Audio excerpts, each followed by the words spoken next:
Welcome to What the Theory with Joel. I'm not Joel. Joel isn't here, I'm Buzz. But Buzzby is here. Say what's up to the people, Buzzby. Hey, it's so good not having Joel here, right? I know. I like this chair. Maybe we should keep him in custody. Yeah, indefinitely. Not set up his bail. I have a theory which I am going to discuss in my illustrious friend's absence. He asked me to speak to you about the one thing I know about, which is writing. I used to be a writer, very highly decorated, very prolific, very renowned, former writer. You know what happens? They say old writers never die, they just go into reprints. That was before the internet. Nowadays, they just delete the file. We would like to take this opportunity which Joel has most generously given me to speak to a lot of people out there, both readers of books and potential writers. I want to tell you guys that you need to screw the novel. You need to get over the novel. We need to stop doing the novel. Every time there's a new format, people tend to claim that the previously existing one is dead. Cinema came along, they said theater is dead. Theater is still there. TV came along, they said cinema is dead. Cinema is still there.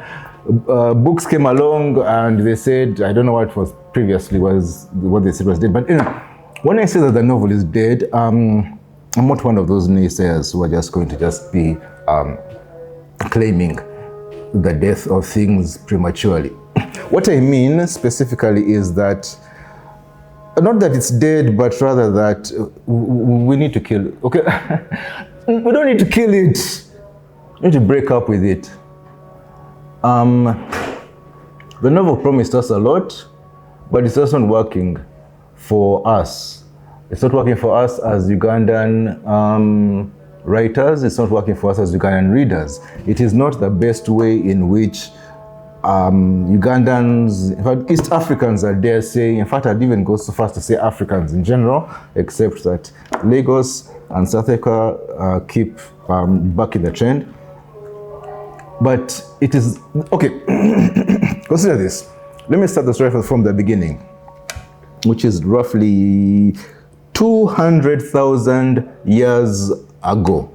That is as far back as we have evidence of Homo sapiens in existence.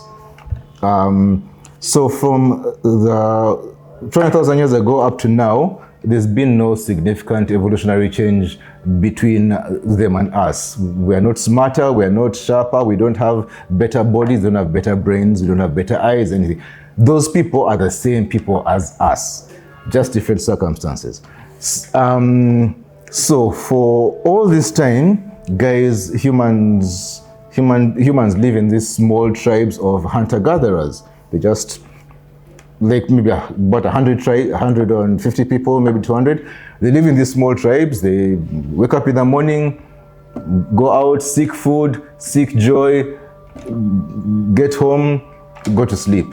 That's pretty much what human life was. Wake up in the morning, seek food, seek joy, go to sleep, survive. That is essentially what human life was for 200,000 years. For the whole time humans have existed, we've had we've had language, of course. We communicate, we talk. The complexity of the language depends on the complexity of the needs that are needed. If you're a small society and you're just hunting and tracking or whatever, you might have fewer words, simpler words. But then at the same time, you're still the same kind of human being who we are, you and me, which means that not only are you trying to communicate things like, where is the fish, whose turn is it to hunt, that the hut is full of poo-poo, someone needs to clean it. You have to complicate, because you're people like you and me, you have to communicate things like, I love that girl. Do you think she feels the same way about me? The language exists because we are human beings and we think and we imagine and we feel and we share our thoughts, imaginations and feelings. And we don't just talk when there are people around us. We talk just because we've got the thought. It says occurred to us somehow. You find yourself in your cave and you look at the wall and you start thinking of animals, so you start doing the cave paintings. We have always had art. One of the forms these arts has taken the visual arts, that is when people paint cave paintings or paint murals or paint the hieroglyphics, or they paint the great paintings which we've seen in very, very many indigenous cultures around the world. They're called the verbal arts. That is what the Western academia calls them, the verbal arts. That is the form of arts which uses language. That what we typically right now think of as the novel, as the novel is a preeminent form of the verbal arts. In more recent times, we know that we've had epic poems. You have the guys would come and sing to Caesar. Caesar, we are going to present the history poem for you. Ho, ho, ho. And they present it. And the chorus, the Greek chorus or the Iliad, or you have Shakespeare performing for the king. And of course, we know that here we're very, very close. We know that we had our griots, we had our purveyors of folk tales. And I understand that so often of the time that so and so one day one of my ancestors, maybe like Bazanye, the negative fourth or something, would sit there and come up with this really cool story about this gorilla that ate this chick. And then he went to hide, and then the mom went to look for wait, my kid. And the gorilla tried to deny that he was the one who ate it, but his stomach was so full. And so this guy comes up with a story of Sanji mwana wange. So she goes and makes up the story of Sanji the gorilla being eaten by the gorilla. She leaves her village, she goes and tells people that you guys, I'm coming with a new one, a new dope hit. It's called Sanji, can't wait. She comes to the place, she performs it in front of the crowd, they all clap and clap, they pass the hat around, she gets some money. Then she goes and takes the story to her next village, and that is how our folk tales go. And that is the verbal arts. That is the novel that existed at that time. Not just in. Okay, I'm giving this example as a Buganda example, but it's the kind of thing that existed all over the world. Everyone was telling verbal art. It is a very natural human thing. But what happens 200,000 years ago in the world is we have the printing press, the Industrial Revolution suddenly make it possible for a person, an artist, the composer of the Nsanji story, for example, to compile a lot more artistic content. I mean, because before this, yes, you had your Nsanji story, which has its artistic content. It's entertaining and it has its meaning somewhere. Another person might feel that I don't want things to be as vague as Nsanji, so I want something to be specific. So they make a proverb which is going to be recited exactly as that person said it, and it's always going to have that meaning. That's the work of art. Or you have a person who's going to say that I'm going to create this dance which is going to symbolize this and this and that, and it has to be danced like this and this and that, and that is how it's performed. So the printing press comes along and it allows the purveyor of the verbal arts not to just rely on a story which is going to be reinterpreted and retold and diluted in every retelling.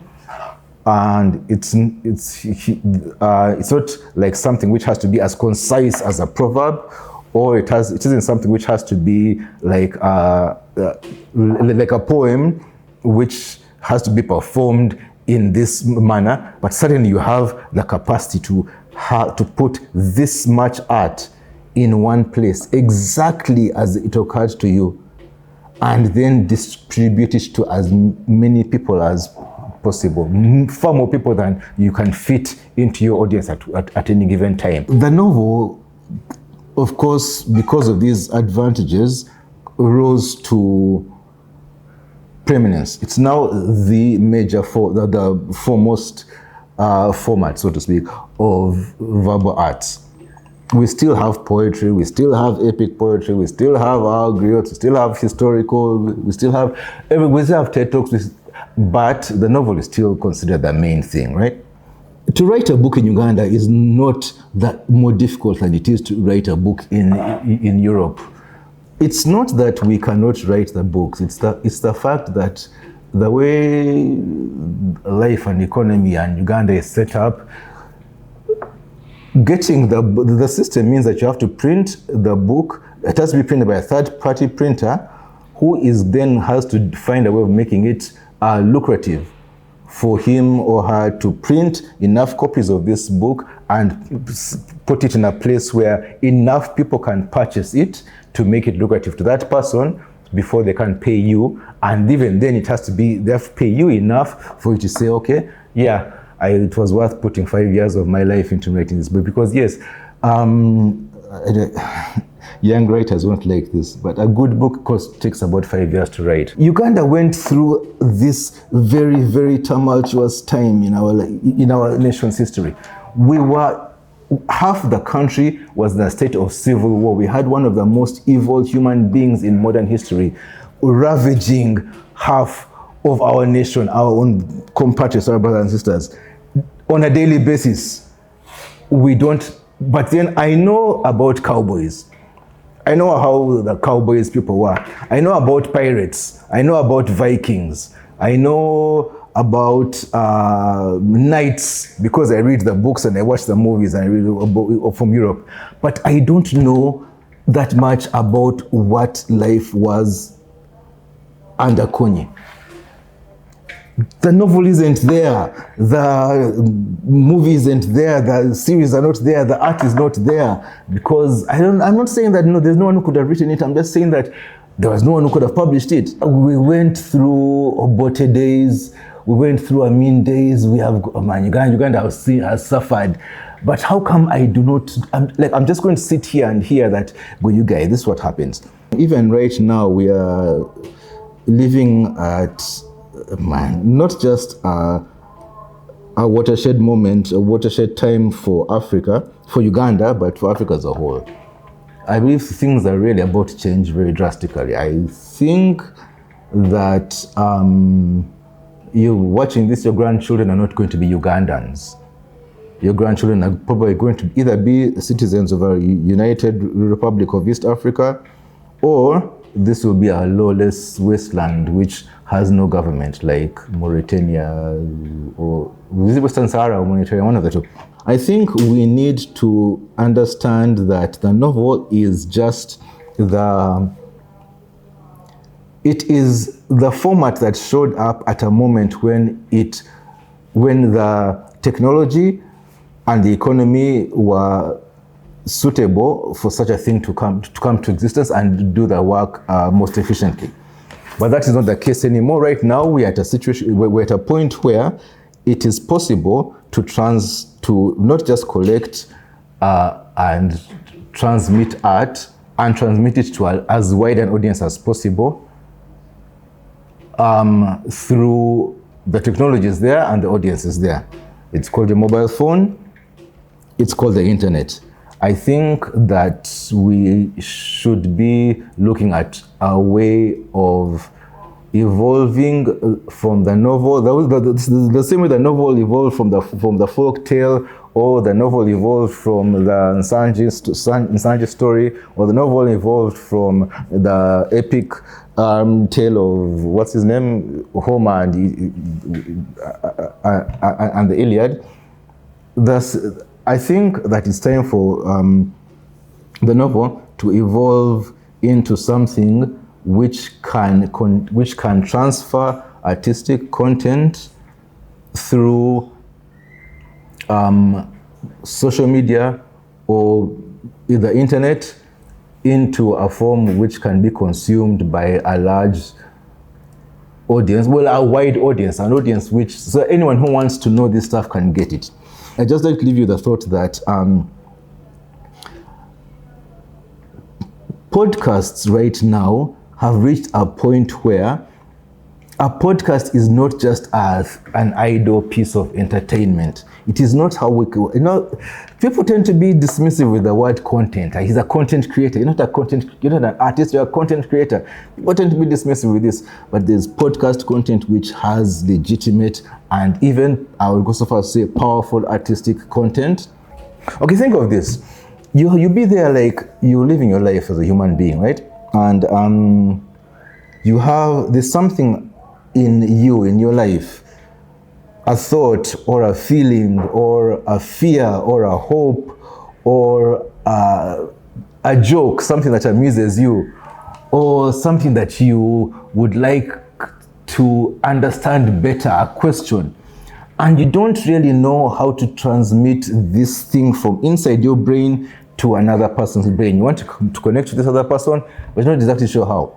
Then someone comes along and using a tool like a word or a beat or a few colors laid out or a tune suddenly captures that piece of your human life, and now it has form, it is transferable, and it becomes part of the story of what life is for you and the people around you. And I think that is what on the most basic level, that is what I consider art. Great art is the kind of stuff that will make you really say that, oh my gosh, I was there, I was feeling lost, my best friend had died, I had lost my job, they had sent me to the army, I had no idea what to do next. Then I had this song, and this song just gave me the words that I needed to get through this feeling, the words that I needed to understand and just remember, and it encapsulated not just my fear and my doubt and my despair, but also my hope and my resolve and my promise to live the rest of my life and survive this and do this. That like when you get to that point and that song, that is great art. That's my theory of art, that art is going to, literary art, verbal arts, we need to get over the novel, and African verbal artists, spoken word poets, screenwriters, novelists, bloggers, people who write scripts for content creators, and so on and so forth. Guys, think big, think different, think that we are at the cusp of a revelation, and you are the one who has the idea that's going to make the next movement. Thank you very much. My name is Ernest Bazanye. I'm a very, very good friend of Joel. I've known him since we were both young men. But he's a younger man. Thank you, Baz. How do you think you did your first episode? Thank you. Good. I'm just going to imagine that like the fifth comment is going to be, who is Joel? Who is this guy? Who is this guy? Joel will be back, man. I really appreciate this chance for him, the chance of him giving me the opportunity to get this message out, because I really think it's something important that I really think that Ugandans need to hear. Thank you, Baz. Thank you for having me, man. Bye.